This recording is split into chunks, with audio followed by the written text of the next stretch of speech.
ஐயோ பா, காது வலிக்குதுப்பா. ஏன்யா இவ்வளோ சவுண்டு?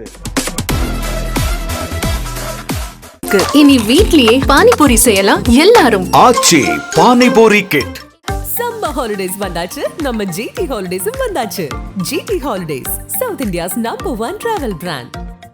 அப்ப 25 வருஷமா ஃபாஸ்ட்ராக் கூட கஸ்டமரா இருக்கேன்னு நானும் பெருமையா சொல்லிக்கலாம். Download Fastrack taxi. Good bad ugly. ஐயோ பா, காது வலிக்குதுப்பா. ஏன்யா இவ்வளோ sound?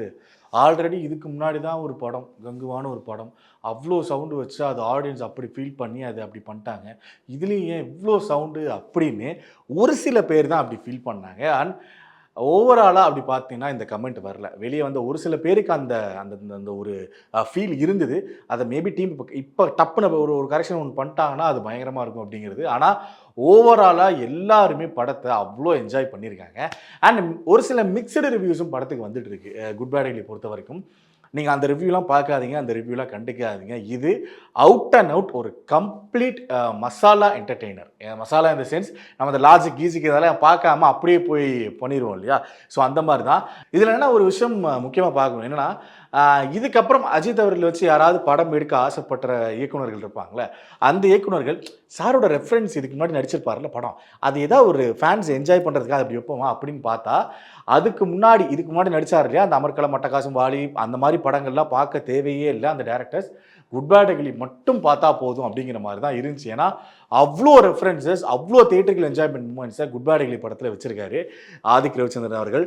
And not only Ajithkumar அவர்களுக்கு மட்டும் எழுதலை, பிரசன்னா அவர்களுக்கும் இருக்குது, த்ரிஷா அவர்களுக்கும் இருக்குது, சிம்ரன் த்ரிஷா 2 பேரும் வர சீன் ரெஃபரன்ஸ் இருக்குது. அண்ட் பிரியா வாரியர் அவர்களுக்கு வச்சு ஒரு ரெஃபரன்ஸ் இருக்குது. எத்தனை ரெஃபரன்ஸ் கொட்டி கிடக்கு. அள்ளி போட்டு எடுத்துகிட்டு வந்தேன்னு சொல்லுவாங்க, நானும் எழுதுவேன் படத்தில். அந்த மாதிரி அள்ளி போட்டு எடுத்துகிட்டு வந்திருக்காரு ஆதிக் ரவிச்சந்திரன் அவர்கள் இந்த படத்தை பொறுத்த வரைக்கும். ஸோ என்ன ரெஃபரன்ஸாக இருக்குது, என்ன இது ஓன் டைலாகே எழுதல, ரெஃபரன்ஸ் வச்சே தேர்த்திட்டாருப்பா, என்ன இது அப்படின்னு சொல்லிட்டு நிறைய பேர் சொல்லிக்கிட்டு இருக்காங்க ஆதிக் ரவிச்சந்திரன் அவரோட அந்த ஒரு மேக்கிங் பார்த்து. ஆனால் இதுவுமே ரொம்பவே கஷ்டமான விஷயம். வெறும் ரெஃபரன்ஸை மட்டும் வச்சு நீங்கள் ஒரு படத்தை ஹிட்டாகவோ இல்லை எடுக்கவோ நினைக்கிறது சத்தியமாக பாசிபிளே இல்லை. அதற்கான ப்ராப்பர் ஸ்க்ரீன் பிளே, அந்த ரெஃபரன்ஸ் எதுக்காக வைக்கப்படுது, ஏன் வைக்கப்படுது அப்படிங்கிறதுக்கு உண்டான காரணகர்த்தா இருக்கு இல்லையா, அந்த காரணகர்த்தாக்கள் இந்த படத்தில் அவ்வளோ சூப்பராக ஒர்க் ஆகிட்டு இருக்கு. அண்ட் ரெஃபரன்ஸ் அப்படின்னு பொறுத்த வரைக்கும் ரெஃபரன்ஸ் ஒரு பக்கம் இருக்கட்டும், இதில் நிறைய மூமெண்ட்ஸ் என்ஜாய் பண்ணுற மூமெண்ட்ஸ் இருக்குது. அதில் எஸ்பெஷலி நான் பயங்கரமாக என்ஜாய் பண்ண மூமெண்ட் அந்த இன்டர்வல் மூமெண்ட்ஸ். அந்த அர்ஜுன் தாஸ் அண்ட் அஜித் அவர்களுக்கு இடையில ஒரு மூமெண்ட் ஒன்று வரும். அதுலேயும் அஜித் அவர்களோட படத்தை வச்சே ஒரு ரெஃபரன்ஸ் ஒன்று சொல்லுவார். அதெல்லாம் ஒரு சின்ன ஒரு ட்விஸ்ட் மூமெண்ட் மாதிரி அப்படி வச்சுருந்தாங்க. அது ரொம்பவே அழகாக இருந்தது, செம்ம என்ஜாயபிள் மூமெண்ட்டாக இருந்தது. அவர் அந்த பேங்க் அப்படிங்கிறத வச்சு ஒன்று பண்ணியிருப்பார் அஜித் சார். அதெல்லாம் தேட்டரில் அவ்வளோ வெட்டிச்சு சிரிச்சானுங்க, அப்படி இருந்தது. அண்ட் சிம்ரன் மேம் வேறு அந்த சீன்ஸும், சிவா பிரியா இருக்குங்க இல்லையா, வாலியோட அந்த காம்போ வச்சு ஒரு சில குட்டி அந்த ரொமான்டிக் போர்ஷன்ஸ் எல்லாம் பண்ணியிருக்காங்க. அது நல்லா இருந்துச்சு. அது உண்மையாகவே பார்க்கறதுக்கு ரொம்பவே சூப்பராக இருந்தது.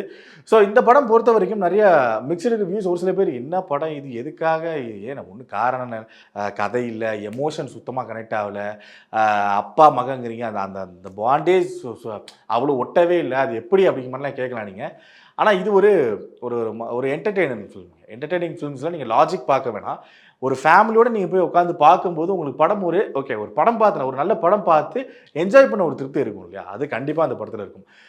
ஆனால் எனக்கு என்ன உறுத்திட்டே இருந்ததுன்னா, ஒரு விஷயம் எப்படி இதை சார் அக்செப்ட் பண்ணிக்க போகிறாரு. ஏன்னா ஒரு ஃபேன் பாய் படமாக இது வெளியே வரப்போகுது. குட் பேட் அகிலி அப்படிங்கிறது ஆதிக் ரவிச்சந்திரன் அவர்களோட அந்த அஜித் ஃபேன் பாய் அதை காட்ட போகிற படம்.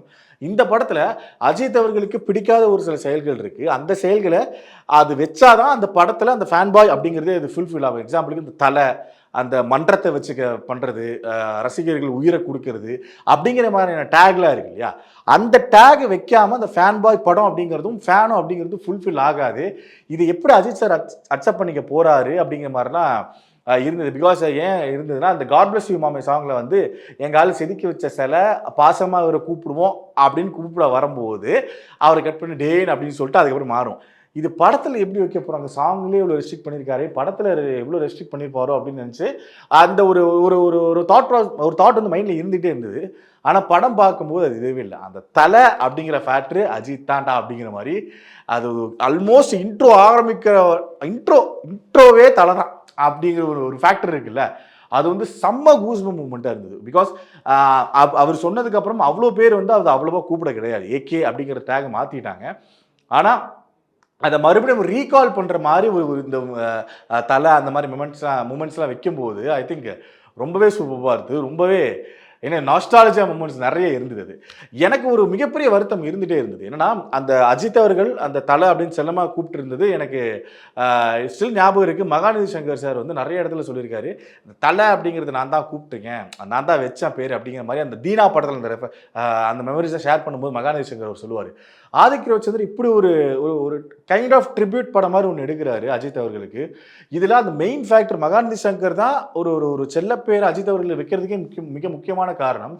அவர் இல்லாமல் இருந்தால் எப்படி அது ஃபுல்ஃபில் ஆகாது அப்படின்னு யோசிச்சுட்டு இருக்கப்ப டைட்டில் கார்டில் ஒரு சர்ப்ரைஸ் ஒன்று. அந்த ஏகே யாருங்கிறத எக்ஸ்பிளைன் பண்ணுறதே மகாநதி சங்கர் அவரோட வாய்ஸ் தான்.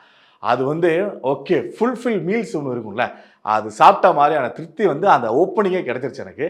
அண்ட் இது வரைக்கும் அஜித் அவர்களோட கெரியரில் பெஸ்ட் இன்ட்ரோ சீன்ஸ் அப்படின்னு பார்க்கும்போது மங்காத்தா ஆப்வியஸாக அது இருக்கும், பில்லா அது ஆப்வியஸாக இருக்கும், ஆரம்பம் அப்படின்னு ஒரு எல்லா படங்களும் வரிசையாக இருக்கும், விஸ்வாசம், வீரம், அது எல்லாமே ஒரு கைண்ட் ஆஃப் வந்து ஒரு மாஸ் இன்ட்ரோ சீக்வன்ஸில் அது அப்படி இருக்கும். ஆனால் மாசுக்கெல்லாம் மாஸ் அப்படிங்கிற மாதிரி அப்பனுக்கே அப்பண்டா அப்படிங்கிற மாதிரி இதில் ஒரு இன்ட்ரோ சீன் வச்சுருக்காரு அஜித் அவர்களுக்கு. ஐயோ டிடன்ட் எக்ஸ்பெக்ட் தட். அது எக்ஸ்பெக்டே சுத்தமாக பண்ணலை. ஓகே பெருசாக ஒன்று இருக்க போகுதுன்னு நினச்சோம், ஆனால் அது ஒன்று பண்ணார் பாருங்க, அதெல்லாம் பயங்கரம். சீரியஸாக அது நீங்கள் தியேட்ரிக்கல் மூமெண்ட்டாக எக்ஸ்பீரியன்ஸ் பண்ணால் தான் அதை நீங்கள் ஃபுல்லாக ரியலைஸ் பண்ண முடியும். தென் இன்னொன்று, இந்த ஏகே கேரக்டர் யார் அப்படிங்கிறதுக்கு உண்டான ஒரு ஃப்ளாஷ்பேக் ஒன்று வரும். அந்த ஃப்ளாஷ்பேக்கில் ஒரு சில மூமெண்ட்ஸ் இருக்கும், அதெல்லாம் அந்தந்த படங்கள் ஃபாலோ பண்ணவங்களுக்கு அந்த ஆட்களை தெரிஞ்சவங்களுக்கு அது பயங்கரமாக கரெக்டாக எனக்கெல்லாம் பார்க்கும்போது இது எப்படியா யோசிச்சிங்க அப்படிங்கிற மாதிரிலாம் எனக்கு இருந்தது. ஆனால் ஒரு சில பேருக்கு இது எப்படி அப்படிங்கிற மாதிரி தோணும்.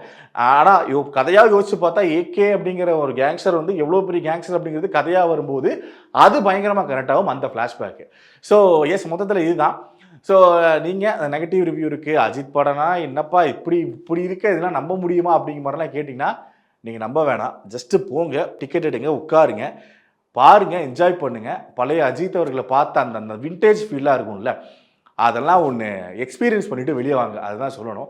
ஏன்னா இப்போ ரீசெண்டாக வந்த படங்களில் நிறைய மெசேஜ் சொல்கிற ஓரியன்ட் அஜித் சாராக நம்ம பார்த்துருக்கோம். விடாமுயற்சியாக இருக்கட்டும், துணிவாக இருக்கட்டும், வலிமையாக இருக்கட்டும், எல்லா படங்களையுமே ஒரு கைண்ட் ஆஃப் சோசியல் மெசேஜ் ஒன்று உள்ளே இருந்துகிட்டே இருக்கும்.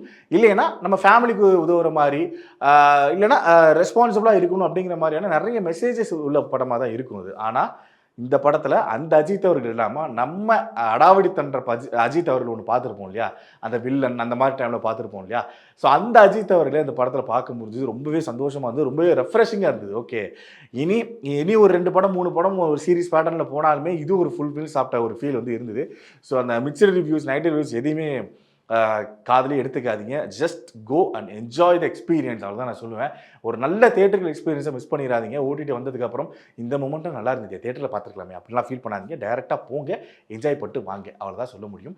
எஸ், குட் பேட்லி பார்த்தோன்னே எனக்கு தோணுன ஒரு ஒப்பீனியன் இதுதான். அதில் ஓப்பனிங் சொன்ன அந்த ஒப்பீனியன் மியூசிக் நான் பார்த்த தேட்டரில் ஒரு வேளை லவுடாக இருந்ததா அப்படிங்கிறது எனக்கு தெரியல. மேபி இது லவுடாக தான் இருக்குது அப்படின்னு நீங்கள் ஃபீல் பண்ணிங்கன்னா, மேபி டீம் அதை பார்த்தாங்கன்னா கொஞ்சம் அதை கம்மி பண்ணிங்கன்னா, ரொம்பலாம் இல்லை, கொஞ்சம் அதிகமாக இருந்த ஒரு ஃபீல் இருந்தது, அதை கம்மி பண்ணால் நல்லாயிருக்கும். பட் எஸ்பெஷலி அந்த ரெஃபரன்சஸ், அந்த வந்து ஒத்தாருவா தாரேன், அப்புறம் வந்து சிம்ரன்மாவோட ஒரு சாங்கே பண்ணது, அப்புறம் வந்து அஜித் சாரோட வாலி அண்ட் கிரீடம் சாங்கு, அப்பப்பப்பப்பப்பா எத்தனை. நீங்கள் போங்க, என்ஜாய் பண்ணுங்க, வாங்க, அவ்வளோதான் நான் சொல்ல முடியும். இனி வீட்லயே பானிபூரி செய்யலாம் எல்லாரும். Aachi panipuri kit. Summer holidays வந்தாச்சு, நம்ம ஜிடி ஹாலிடேஸும் வந்தாச்சு. GT holidays, south India's #1 travel brand. அப்போ 25 வருஷமா ஃபாஸ்ட் ட்ராக் கூட கஸ்டமராக இருக்கேன்னு நானும் பெருமையாக சொல்லிக்கலாம். Download Fastrack taxi.